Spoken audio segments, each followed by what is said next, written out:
Shalom. Saya menjumpai saudara kembali dalam program kesayangan kita Rema. Melalui program ini kita membahas kebenaran firman Tuhan. Dari kitab Kejadian sampai Wahyu. Nah, saudara-saudara yang saya kasih dalam Tuhan, mengapa penting kita membaca firman Tuhan secara teratur? Karena dengan demikian kita bisa mengerti akan apa yang menjadi rencana Tuhan, kehendak Tuhan, seluruh apa yang menjadi hati Tuhan, saudara-saudara.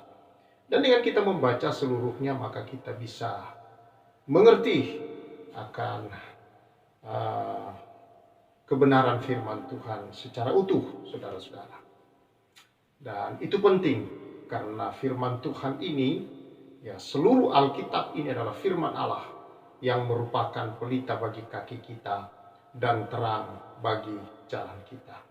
Kalau satu kayu saja api menyala, ya lumayan terang. Tapi kalau 2, 3, 4, pasti semakin besar apinya, saudara-saudara. Nah, bagaimana kalau seluruh kitab ini yang berusia 66 kitab, katakanlah ada 66 batang kayu yang dibakar.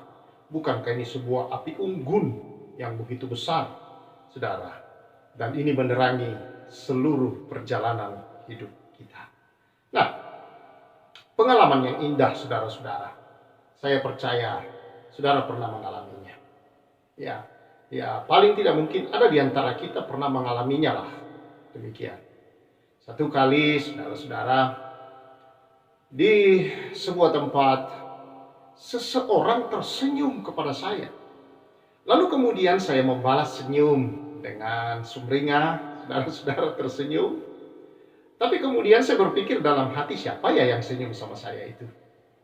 Lalu saya tengok di samping saya, ternyata ada orang lain yang juga ikut tersenyum, saudara. Rupanya orang itu senyum sama temannya yang ada di samping saya. Saya jadi merasa, malu juga, merasa tidak enak. Oke lah. Tapi satu kejadian juga, saudara-saudara, satu saat saya tersenyum kepada seorang teman.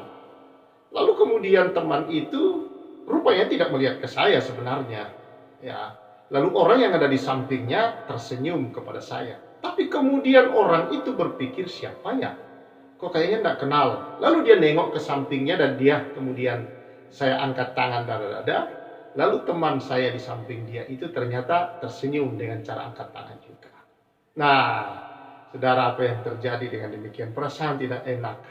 Ya mungkin merasa, ya campur aduk lah di dalam hati. Tapi ya itulah yang terjadi. Seringkali saudara, kita ketika kejadian seperti itu, rupanya kita istilahnya anak-anak muda berkata GR. Ya, jadi jangan GR dulu saudara-saudara. Kalau ada orang yang tersenyum kepada kita, baru kita tidak kenal dengan dia. Mungkin ada orang lain di sekeliling kita yang dia sedang senyumin. Nah, saudara yang saya kasihi di dalam Tuhan Yesus Kristus. Demikian juga dengan pembacaan kita kali ini, kita ada dalam Ulangan pasal yang ke-9. Ulangan pasal 9 berkata demikian dalam ayat yang ke-4 dan 5. Janganlah engkau berkata dalam hatimu, apabila Tuhan Allahmu telah mengusir mereka dari hadapanmu. Karena jasa-jasakulah Tuhan membawa aku masuk menduduki negeri ini. Padahal karena kefasikan bangsa-bangsa itulah Tuhan menghalau mereka dari hadapanmu. Bukan karena jasa-jasamu atau karena kebenaran hatimu engkau masuk menduduki negeri mereka. Tetapi karena kefasikan bangsa-bangsa itulah Tuhan Allahmu menghalau mereka dari hadapanmu. Dan supaya Tuhan menepati janji yang diikrarkannya dengan sumpah kepada nenek moyangmu, yakni Abraham, Ishak, dan Yakub. Jadi ketahuilah bahwa bukan karena jasa-jasamu Tuhan Allahmu memberikan kepadamu negeri yang baik itu untuk diduduki. Sesungguhnya engkau bangsa yang tegar tengkuk. Tuhan bilang, bangsa Israel melalui Musa, jangan GR duluan. Kalau bangsa-bangsa itu Tuhan halau dari hadapanmu. Kalau Tuhan memberikan kepadamu tanah yang tanah perjanjian itu, yaitu karena Allah menjanjikannya kepada nenek moyangmu, Abraham, Ishak, dan Yakub. Bukan karena engkau baik hati, bukan oleh karena engkau layak menerima itu, bukan karena engkau pantas untuk hal itu, Bukankah engkau ini bangsa yang tegar tengkuk, keras kepala, tidak bisa ditegur, bangsa yang suka memberontak, saudara-saudara? Ya, bukankah engkau bangsa yang demikian? Jadi ingat, tidak ada jasamu dalam hal ini. Semua ini karena kebaikan Tuhan. Karena Tuhan telah berjanji, Tuhan yang tidak bisa tidak menepati janjinya. Itulah sebabnya, maka Dia berikan semua ini kepadamu seperti yang sudah Dia janjikan. Dia membawa engkau ke dalam tanah perjanjian. Namanya juga tanah perjanjian. Berarti tanah yang telah dijanjikan sebelumnya oleh Tuhan kepada nenek moyangmu. Itulah Musa berkata kepada bangsa itu, supaya jangan GR duluan kalau mereka merebut bangsa itu. Dan pasal-pasal selanjutnya Musa mengingatkan bagaimana mereka memberontak, bagaimana mereka menolak perintah Tuhan ketika mau masuk mengirim 12 pengintai, dan pengintai-pengintai itu kemudian mengecilkan hati seluruh bangsa dan mereka harus lenyap di padang gurun. Keturunan mereka lah yang masuk ke dalam tanah perjanjian itu. Saudara-saudara yang saya kasih di dalam Tuhan Yesus, jangan GR duluan. Kalau engkau diberkati, kalau engkau mendapatkan sesuatu yang baik hari-hari ini, engkau diselamatkan, engkau saudara-saudara mengalami kesembuhan, mengalami mujizat-mujizat dalam hidupmu, jangan GR. Jangan merasa karena itu karena doamu, karena imanmu. Jangan merasa itu semua adalah hasil usahamu, ketekunanmu, kerajinanmu, doa malam, doa semalam suntuk, doa puasa dan sebagainya. Tidak. Memang adalah baik untuk kau melakukan itu agar kau menjadi lebih punya rasa takut, hormat dan kagum akan Allah, lebih dekat dengan Allah. Tapi semua yang kau terima dari keselamatan, dari mujizat-mujizat, kesembuhan, berkat-berkat, pekerjaan yang baik dan segala yang terbaik yang ada padamu. Ingat, jangan GR duluan. Itu bukan hasil usaha.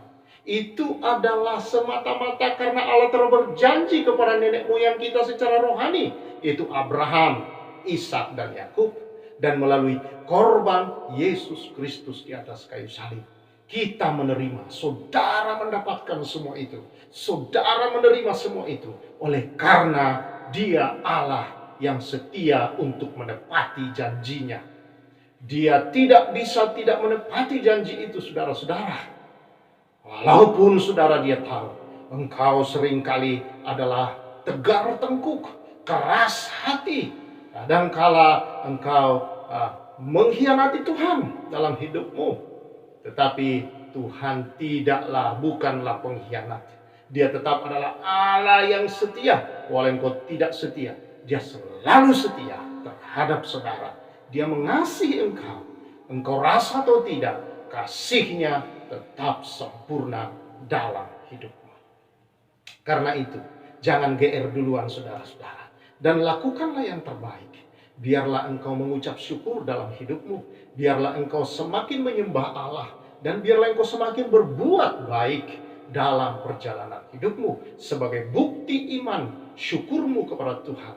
Maka engkau juga hidup melakukan kebaikan-kebaikan dalam hidupmu. Puji Tuhan saudara-saudara. Kiranya kebenaran ini saudara semakin memberkati kita. Bahwa dalam hidup ini tidak ada yang bisa kita sombongkan. Tidak ada yang bisa kita saudara-saudara banggakan. Selain daripada karena anugerah Tuhan semata-mata terhadap hidup kita.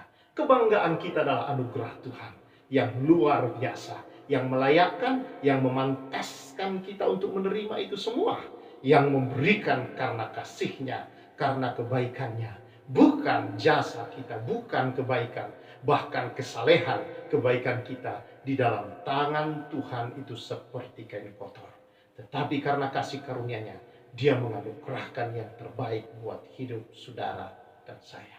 Karena itu sekali lagi, jangan GR duluan, jangan angkuh, jangan sombong.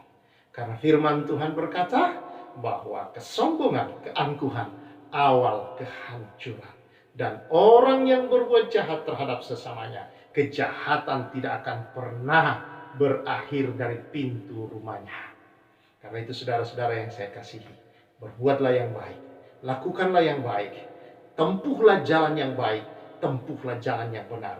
dalam hidupmu. Karena engkau orang benar yang telah diperbaiki oleh Tuhan dan diberi oleh Tuhan hati yang baru, yang baik, hati Tuhan dalam hidupmu.